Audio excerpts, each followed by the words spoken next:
या विशेष अधिवेशनाचं सरकारनं जो सगळ्या सोयऱ्यांची अधिसूचना काढली त्याची अंमलबजावणी सुरुवातीलाच करावी।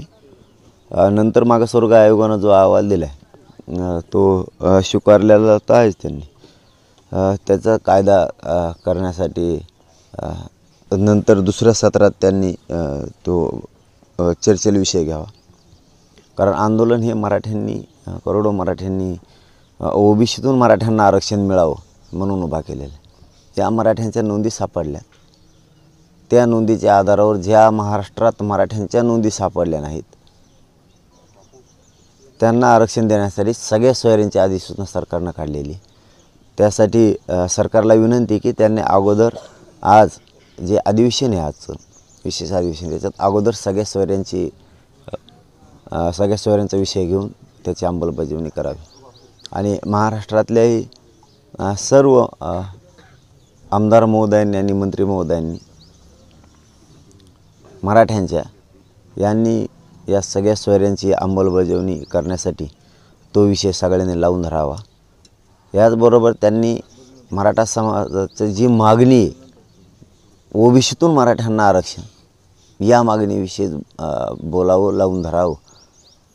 मराठ्यांची मागणी एक आणि तुम्ही वेगळी करताय की वेगळी द्या, जर तुम्ही असं केलं तर तुम्हाला तुम्ही मराठ्यांचे विरोधी आहेत हे आजपासून ग्राह्य धरलं जाईल। कारण मराठा बघणार आहे कोण बोलतोय, कोण काय कारणं सांगणार आहेत। सगळ्याच आमदारांनी सुद्धा इतरही आमदारांनी याविषयी बोलावं।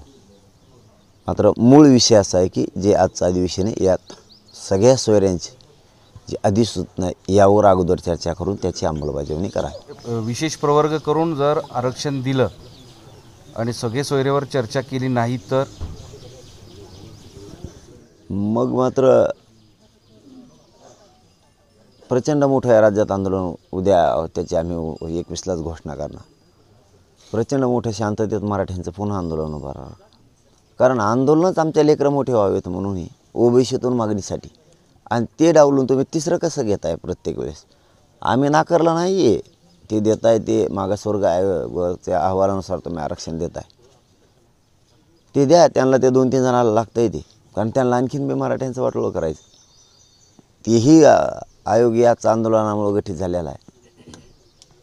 याच आंदोलनामुळेच तेही आरक्षण मिळतं आहे। जे काय आज कायदा होईल तेही याच गोरगरीब मराठ्यांचं यश यांनीच या जे 2-4 जणांना लागतं 100-150 यांना मिळवून दिले। खरं तर ह्या 100-150 या गोरगरीब करोडो मराठ्यांना द्यायला पाहिजे होतं, तरी याच मराठ्यांच्या आंदोलनामुळं गठीत झाले ते मिळतं आहे। त्याबद्दल आमचं काय मत नाही। हे भाग 2 वेगळे वेगळे। सामान्य मराठ्यांची मागणी ओबीसी आरक्षणातून आणि आम्हाला तेच पाहिजे।